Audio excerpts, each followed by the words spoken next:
excellent day for an exorcism. Welcome to Just Another Horror Podcast. I'm John. Fuck capitalism! I'm Lindsay, trying to write horror novels because I was a weird kid. The whole world is your urinal. Fuck the prime time, bitch! Hello, welcome to Just Another Horror Podcast. I'm John. I'm Lindsay. I'm Em. Em's not gonna... She didn't watch this movie. I didn't watch this movie. It's Child's Play 2. Were you gonna watch it and then you just were, after the first one, like, no, not another one? So, he was like, oh, you can watch the first one and fill in if we need somebody to fill in for the podcast. And I was like, oh, okay. And then he was like, so are you gonna watch the second... Because you said that Cobra was going to be able to do the show then. And we thought like, Cobra was going to do the show. Yeah. And he was like, so you want to watch the second one? And I was like, not if I don't have to. Not if I don't have to. Yeah, exactly. You know, you're really good at being like Cobra so far. You didn't watch it, and he didn't watch it, and you both didn't want to watch it, and you both got out of it. Yes, but I showed up today. That's true. She's got you there, Cobra. Do you have any history with this one, the second one? Just really the same as the first, because I watched them around the same time when I was a little kid. I saw the end of this one about 20 times when I was a kid.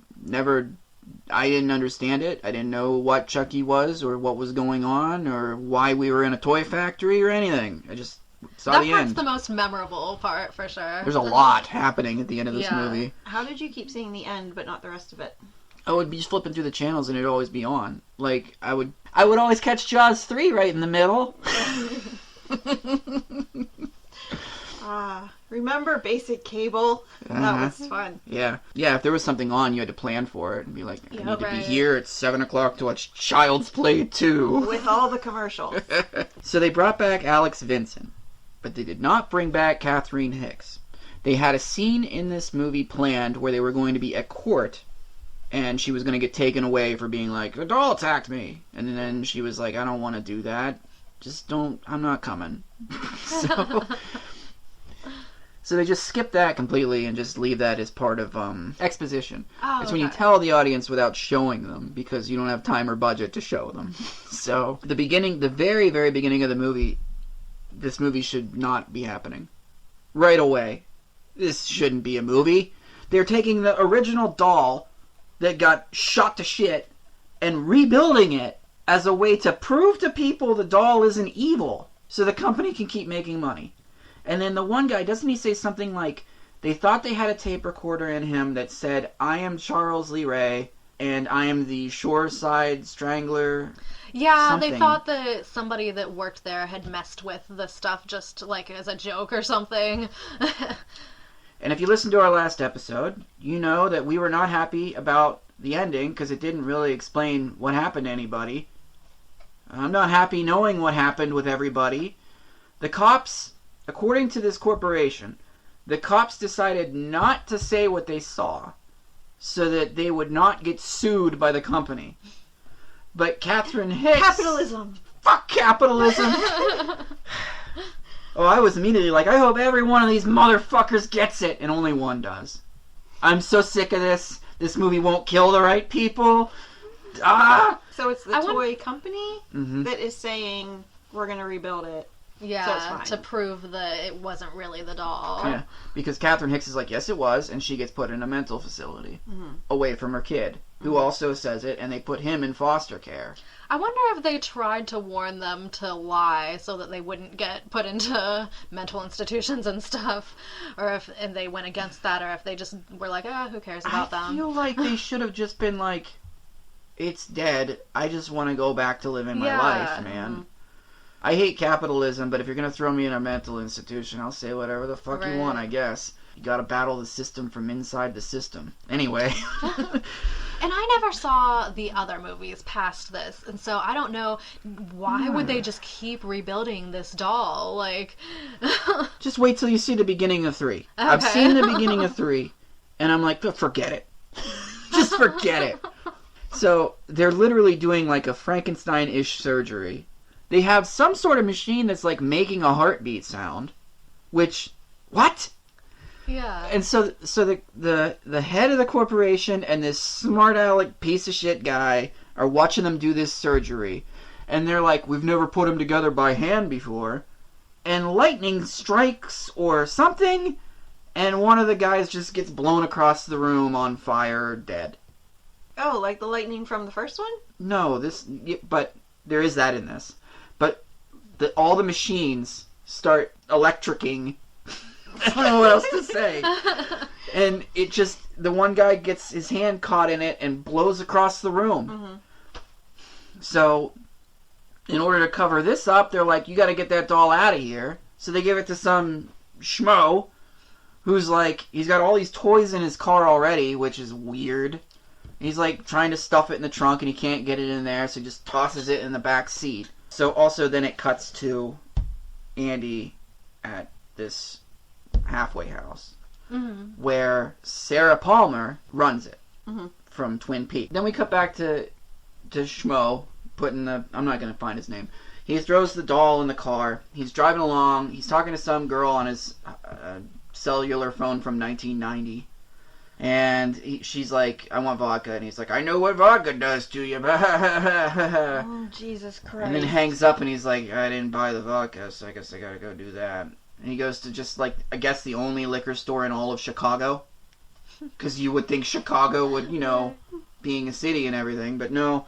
So he goes in to get the liquor. And while he's in there, Chucky pops up, uses the cell phone to call the halfway house, calls himself Uncle Charles, and wants to know the address of Andy Barclay. And they give it to him.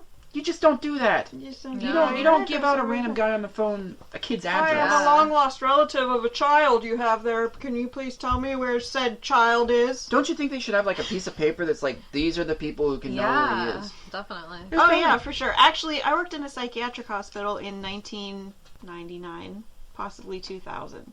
2000, yeah. And we definitely could not give out information like that. I bet that would be an interesting job. It sucked. Really? It sucked. I worked in the children's unit. It was horrible. It was absolutely horrible. I hope it's better now, but I doubt it. Oh, hopefully. You ever have a call from a killer doll? Well, she wouldn't know, really. She's trying to think. He wouldn't tell her. Maybe. I mean... Anybody's long-lost uncle calling to find out where they were. In the middle of the goddamn night? Unfortunately, most of these children's relatives do not want them. That is really sad. I know it is. Oh man, we don't want to get depressed during Child's Play 2. Come yeah, on. If you want to get depressed, let's talk about my career, huh? Moving on! So Chucky, for the first time in this movie, and I mean the first time, because he does this again, climbs to the front seat and holds a gun to somebody's head and makes them drive him somewhere, because he's a fucking doll and he can't drive himself anywhere. There's a lot of car scenes. Oh in my these god, movies. there's so much in this one. Like, was it the first one where he's got like the knife going up the seat and Yes. everything? Because that was kind of a suspenseful scene. trying to Stab him in the balls. Yeah, of course. Also, was he using a toy knife for that again? We didn't discuss that. Was he stabbing through a leather seat It looked with like a toy real knife? knife. But That I don't looked like know. a real knife, but I think at one point he did have like a My Buddy knife. So confused. Thanks a lot, movie. That's why you need to watch harder. I know, I should be taking the show's advice. So this guy gets suffocated by a bread bag or something. I don't fucking know. But this is While proof he's driving? Yeah, no. Yeah, they at first pull he over. thought that, it was just a toy gun because he like Right. squirts him with water. like, and "Bang, it's like, I was haha." worried over nothing. But then he puts a bag over his head and kills But him he like is that. the strangler. Right, so It really makes that's sense. a... It fits his MO. Yep. Alright. So we meet Phil and Joanne. Joanne is played by Jenny Agutter. I don't know how to pronounce her name. I feel bad for just slaughtering it right there. But she was in American Werewolf in London. She was the nurse. Nothing. I didn't see it. All right, guys. Well, Phil, the dad, is a piece of shit. He's just a dick. He doesn't want this kid. They have two. They have one named Kyle, who's a girl, and she's like 16-ish, something like that. Yeah, somewhere. And they have Andy. That sounds pretty accurate for the foster care system. Yeah. And the first day that Andy's there, he's like, well, we don't want him. Like the first day. Yeah. He tries to pick up like a little antique, and he's like, don't touch old things! So even though their house is full of them. it's all it is old shit. Like, why are they getting foster children? Oh my Because- god. We have lots of priceless, valuable things in our house. We should have children We here. have no one to break them. And he did not even seem interested in having foster children at all. No. It must have just been the wife that wanted them. He keeps yelling like, "This isn't our kid. It's not even our kid." Just yelling it. This actress, Jenny Gutter, was awesome in American Werewolf in London. I know that she can act. She doesn't want to be in this movie. Not even a little bit. Every line she delivers is like just dead. She's just like, "Oh, come on, man, we gotta give him a chance here. We should at least listen. You know, he's a little disturbed, that's all. Just give him a chance." Sounds like a real advocate. First, a good guy doll, for some reason, is in Andy's closet. It's Timmy, or Tommy, one of the two. I Tommy. think, yeah. And why in the world would you have this? Do you not Yeah, know this really. kid's history before you Yeah. bring him into your house? They acted like, oh, I didn't even remember that was in there, but... And they get mad at him for freaking out that it fell out of the Yeah. closet. Oh. So, Chucky pops in, and Tommy is talking to him, the other doll, and he hates it, so he smashes it in the face with the priceless whatever they had earlier, and buries it, and I'm like, what the hell is he doing? Like, he's on a time crunch here, Right. and he's taking the time to bury a doll, like, really bury it, like, Right. Like, he could have just thrown it in the garbage or something. Like, they probably wouldn't have found it. But... and he's laughing the whole Yeah. time that he's doing this. He's like, and he's doing it with, like, a toy shovel. oh my god. Okay, so the next morning, Phil's mad that that priceless thing is broken. And he says it was either Andy or Kyle. And Kyle's like, I didn't do it. And Andy's like, neither did I. And he's like, well, you're both grounded. And so Kyle's like, you dick. Yeah. I liked Kyle. She's fine, yeah. I thought she was going to be like a total asshole. It didn't take long for her to not be an asshole Right. at all. Is she No. sassy? Spunky? Mhm. Kinda. She does give Chucky the finger a couple of times. Yeah. Right? So that's something. And she was more open to believing, Hmm. too. Like, she didn't Okay. at first, but then she was like, maybe. They get along pretty quick, too. Yeah. Her and she, Andy. like, Yeah. helps him out. Andy goes to sleep and wakes up tied to his bed, like, because Chucky's there, and he's stuffed a stalk in his mouth, and he's gonna use the spell. But somehow Kyle comes home Yeah, like, Kyle had snuck out and she was coming home. through and... his window, Yeah. which makes no... Okay, fine. Well, you know, you gotta go in the window that has the most, you know, access. Maybe there's a roof outside of his Right, window. that's or- true. you know what I I'm mean? confused as to how she walked in and thought he managed to tie himself know, up right? with all four limbs. Yeah. Like, how? But she's like, what'd you do that for? And then the parents come in and they're like, what did you do that for? Right, they think she did it. And he's like, Chucky did it. And then they're like, oh, right, you're an idiot. Okay. So they take the Yeah, doll. they think the whole reason that she did it was so that he wouldn't tell on her for sneaking out. So she's got to tie him to his bed with a sock in his mouth. I mean, you know. A little extreme. Yeah. So they throw the doll in the basement. And the next day, a scene that I think you would really like, they get on the school bus, and Chucky's little doll body climbs up on the back of the school bus with his little feet dangling out. I want to be the person, like, Oh my goodness. just making him crawl and run. It's so funny. It is funny. So he gets to school, and his teacher is the mean lady teacher from Donnie Darko. That's all I know her from. And she's mean again. She's a total dick again. Yeah. But to be fair, Chucky wrote on Andy's test, "Fuck you, bitch." Andy has to stay behind while the other kids go. Chucky's in the classroom. He's looking at Chucky, trying to, like, you know, hey, you know, the doll. And she's like, I'll give you a doll, and throws it in the closet. Hurry up and get in the closet. And locks him And in the locks closet. it in the closet. Okay. So and then Andy's, she leaves and locks the classroom door, Yep. Okay. leaving So- him alone in there with Chucky. Oh, he's still in He's there. still in there. But Chucky's locked in the closet. Can't get out. So Andy sneaks out the window and runs home. And then he kills the teacher with a yardstick, which, no, I don't think. No. A yardstick? Yeah. I mean, a yardstick would break no matter how you took it to a human, right? Yeah, I don't. That one I was like, she should just get up and boot his ass out the window. Yeah, drop kick. See, the whole theme in my head is like, drop kick him. Right. He did stab her with a inflator thingy, a football inflator, but like over here somewhere, Right. and then hit her a bunch of times with a yardstick. I'm like, all right. And she died. She died. Nobody in the school heard her screaming. No, nobody came in there. Mm-hmm. Somehow he got out. I guess he went out the window and Yeah. ran back home. How he knows where he's going, I don't know. Who knows? But he makes his way back into the house and back down to the basement somehow. Right.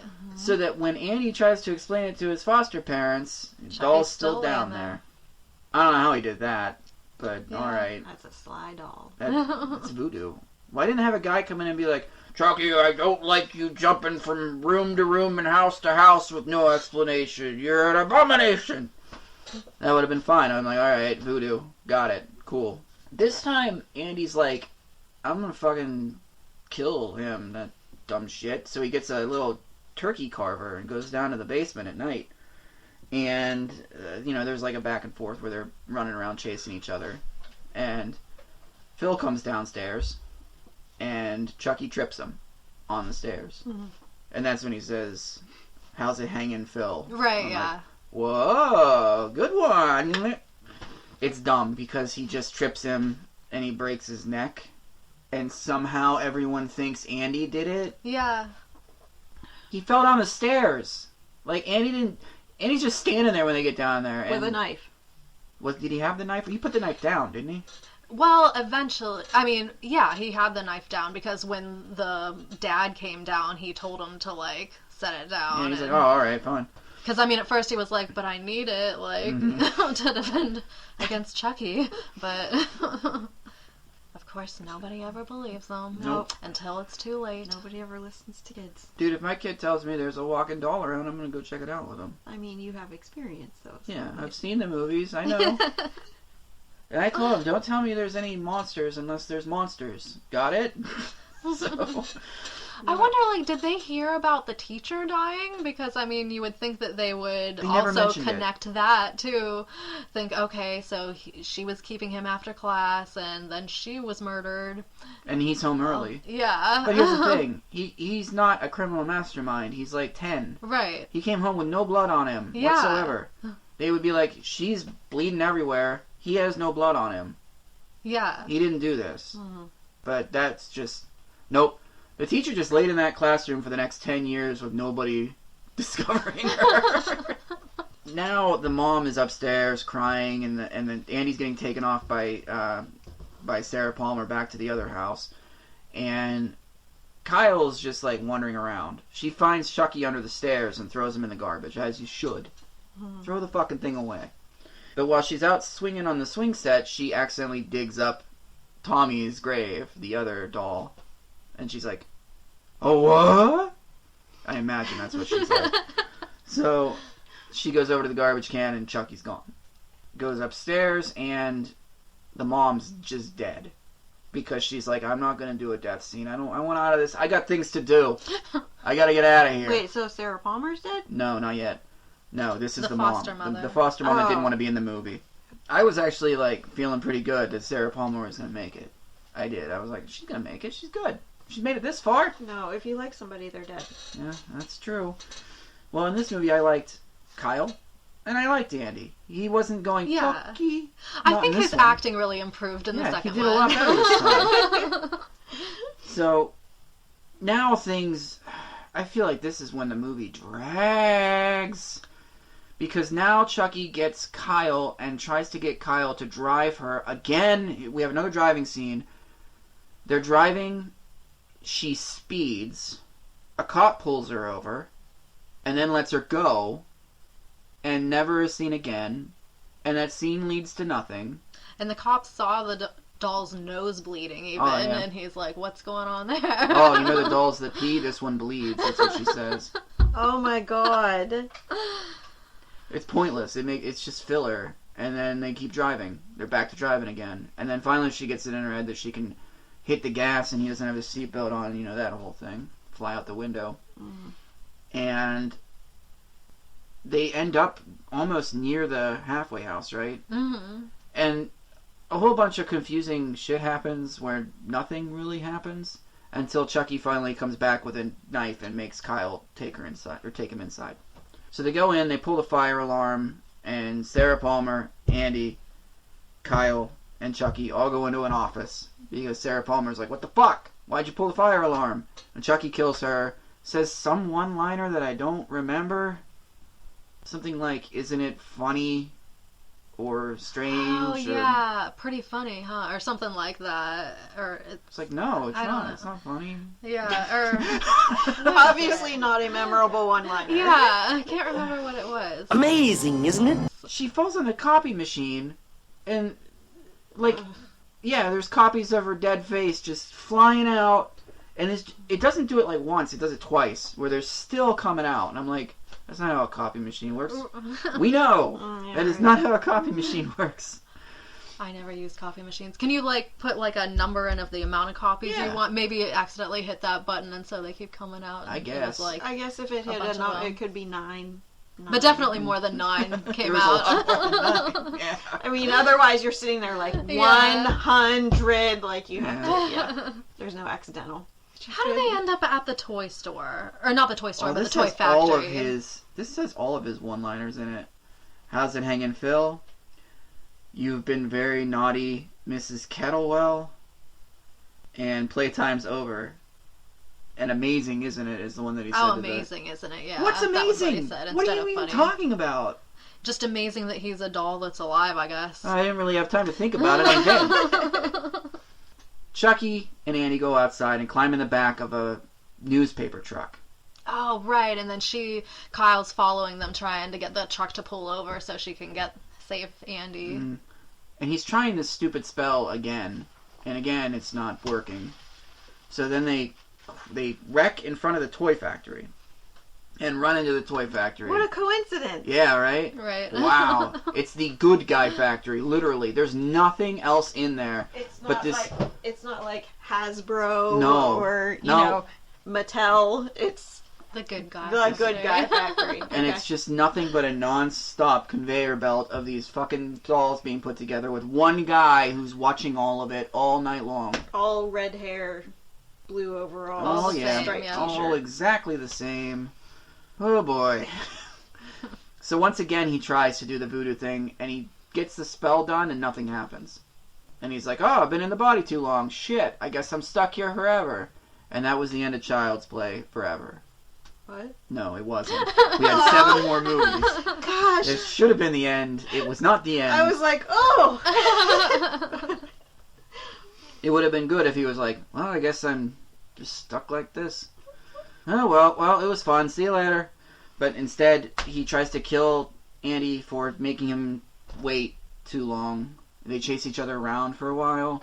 There's all these different things in this place. This is what's cool about it. Is like there's these things that like put arms and legs into stuff. There's a big plastic machine that's like hot plastic. There's an eyeball thing. All of this looks extremely dangerous, by the way. Why they needed to make it so scary and dangerous in this factory, I don't know. But see, that last 20 minutes or so in the factory, I think is like the best part of the 2 movies, actually. Yeah, of everything in the movies, this is the best stuff. Like, yeah. They're running around the factory and they close a little gate on Chucky's hand that he rips off. And ugh. Yeah. God damn. He rips his own hand off so he can get free. And like Garrett was like, "Who built this doll? Why does it have bone in it?" Ew. Yeah, you would not like was that it all part. bloody and stuff? Oh, it was it gets worse. It gets so much worse. Yeah. He gets a knife, and he's like, instead of just carrying around a knife like a normal fucking guy, he sticks it down, pulls off the rubber part, and jams his stump in there. Yep. So then he's just got like a knife for a hand there. Yeah. And again, that's a thing in horror movies. I was enjoying watching like, this with Garrett because we watched all of the Evil Deads. And he was like, "At least Ash put his in something clean. He's just stuffing that knife in there." Garrett said that? Yeah, because Ash sticks his nub that's already been, there's nothing there, into a chainsaw hole, and then straps it on so it's like not infecting him, you know? But Chucky's just like, man, fuck it. Yeah. So, Shove it up in there. oh yeah. Bone and everything. Oh, it's so, even for And me, I mean, was he like, sounded oh. like he was in pain doing it. I don't know why he didn't think like, oh, maybe I could just carry it in this hand. And the other hand. So then he's chasing them around up that thing, and he's trying to stab his feet, and they get up there and get away from him, right? Yeah. They notice hot plastic, and this is, you know what, you need to hire an editor movie, because this plastic is supposed to be scalding hot. And they first notice it when it hits Andy right in the hand, and he's just standing there. And then she looks up and she's like, "Oh, that's really hot! Look out!" I'm like, Yeah, "Wait that a should have minute!" like burned a hole in his skin. At some point, they get Chucky trapped on a conveyor belt that takes him up into a thing and stuffs all the arms and legs in. Yeah. Which I don't quite understand that thing there. Like, why does he get them all over him? Like, and then of course when he comes out, he's just like He's a big unrecognizable. mess. Yeah. He's got arms all over the place, and you would think it would be made a little better than that. Yeah, That you'd they have would just two put arms, two two legs, and something like that. put him Nope, in the right this spot. thing was just like, "Meh, fuck it." So the eyeball thing is these faces slide along, and this little thing comes down and goes shoot, and puts two eyeballs in. Yeah. So it gets stuck, and the security guard's like, "I need to fix it with my face." So he gets out there, and he's like, just putting his face in the worst possible place, where like, if this thing turns on, you're dead. Even if there's not a killer doll in here. Yeah. What are you doing? Pretty dangerous. But a killer doll is like, ha ha ha ha, and like cuts his throat, I think. So he falls over, and like it's silly. Then it It's puts the fake eyes in his so- real eyes. It's so silly. And when I was a kid, I laughed, and it's still, that's memorable to me. It is memorable. That's- Silly or gross? Both. Both? It's silly, gross. He comes out and he just looks weird and strange and funny. Do you think that the funny parts in these first couple movies were meant to be funny, or were they unintentionally funny? Because I That one I know think was meant to be later funny. in the movie, like, I know in the later movies that they made, they were supposed to be kind of comedy horror, but these ones were more pure horror, but yet they were funny at the same time. That's why I'm confused. Like, I've seen Bride of Chucky, which is supposed to be like a nostalgic look at the Child's Play series, and taking what I thought were, because it's the first one I saw, all of the tropes that had previously happened and doing them again. Chucky's one-liners are off the fucking chain in Bride of Chucky. They're funny. They're legitimately funny. The stuff that happens is funny. It's nowhere to be found in these. I don't know where it came from. I don't know why they thought this is the character that he was, because it's not him. Yeah. But Maybe they saw that it was kind of unintentionally going that way, and then by that one decided just to play it up. Like, Yeah. okay, it's more comedy than it is horror. Mm-hmm. no, they nailed it. They really did. It's really good. Mm-hmm. So, okay, now we got this melted, fucked up thing, and I guess he cut his own legs off to get out of this mess that he's in. Mm-hmm. Puts himself in a wagon, and he's dragging himself. Yeah. And again, now I'm like, well, I mean, you could have drop kicked him when he had legs. Now he has no legs. Drop kick him. He can't move. But they're still like, just get away from him. What the Right. hell? Kyle gets stuck on a conveyor belt, right? Passes out. Yeah, But and somehow- she's like just about to go into that place where he got all the arms on him and stuff, but then Andy gets up there Before and he saves before he does that, he dumps all of the hot plastic on Chucky. Mm-hmm. And He so like again, sprays it on him Yeah. from a thing. So again, it's like this movie's over. But no. No. I mean, it Still sounds like it's no. been over a couple times. Yeah, you would think Oh so. my god, this guy's still going. So then, this is when it gets like just silly. They grab an air hose and stick it in his mouth, and his mouth just starts. It's like that. Yep, you know what I'm talking about. Yep. That James Bond thing. Can't. No, head's exploding. Can't do it. Yeah, And it it's- was like that then. It's just goopy crap just exploding all over the place, No. and this is the most disappointing ending of anything I've ever seen in my life. This very, very end. They come out of the factory, and Kyle's like, "Let's go home, Andy." And Andy goes, "Where's home?" And Kyle's like, "I don't know." And the movie ends. What? I guess you just have to wonder what they're gonna do. It's morning. They're walking out of the factory. Nobody's at work. Nobody's coming to work. There's no cops. There's nothing. They just walk out to nowhere. Who knows where? I mean, both their foster parents are dead at this point, and The people who ran the halfway house are dead. God, is it like the bad horror movie equivalent of like walking off into the sunset?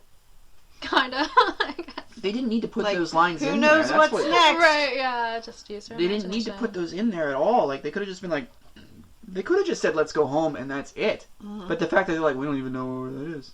Oh, well. And then the credits roll. Does Kyle come back in the third one? I don't think. She comes back in Curse of Chucky. When all of those people that I was talking about come back, she comes back for that. Andy comes back again. Well, I'm not disappointed. I didn't watch it. All right. You want to go first this time?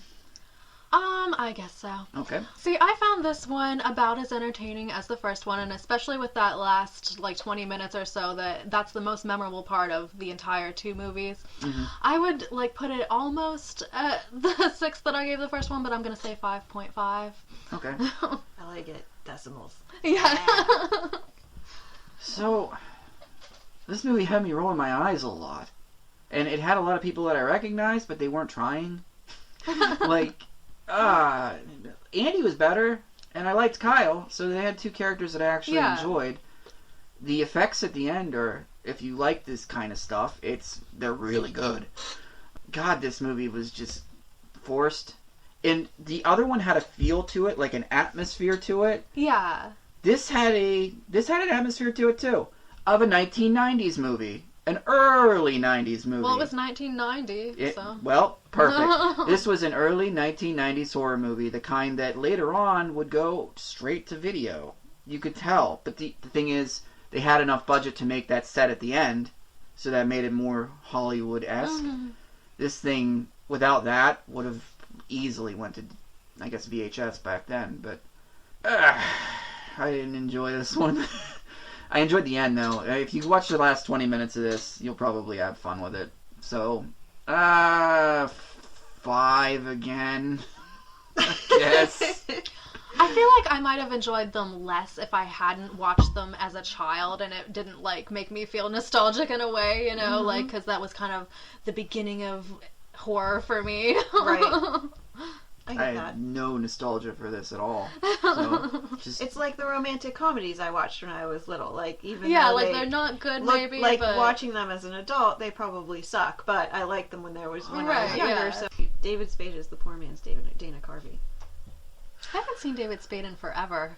Has he been doing anything? Grown Ups 1, 2, 3, 4, 5. God, that's just Adam Sandler getting a bunch of his friends You guys want to together. go on vacation this month? We'll take Okay, a camera. let's go to Hawaii and we'll film it. Alright, I don't want to bash Adam Sandler right The now. whole thing. Yeah. Best Adam Sandler movie, I think it's Billy Madison. Punch Drunk Love. That's also very good. Those two, I don't really like him in Happy Gilmore. I don't like. I him like in the any other of them. golfer, Shooter McGavin. I think he's hilarious. But what the fuck is his name? Adam Sandler's not funny in that at all. I'm not a fan. Him just yelling at the ball, just yelling at it. You know what? This is a hot take. This is my hot take. The Okay. movie's not funny. He's just like, fuck you, ball. I'm gonna throw this club. I'm gonna punch a guy. I punched Bob Barker. Oh, isn't that funny? Suck my white ass ball! Don't you not like Adam Sandler in general? Oh, I can't stand Right. him. I can't. Yeah, I'm not a fan either. I liked Wedding Singer when I was younger, but I've brought this up before. I'm gonna bring it up again. He gets on a plane to go to Las Vegas so he can stop that guy marrying Drew Barrymore. Billy Idol locks him in the bathroom. Now they just gotta, fly the rest of the way to Las Vegas with him locked in the bathroom. Then they land, and I'm sure they got a lot of, planning to do now. Where am I going? Where are you going? Are you going back home? I guess this is it, huh? No, it's just straight to they're married.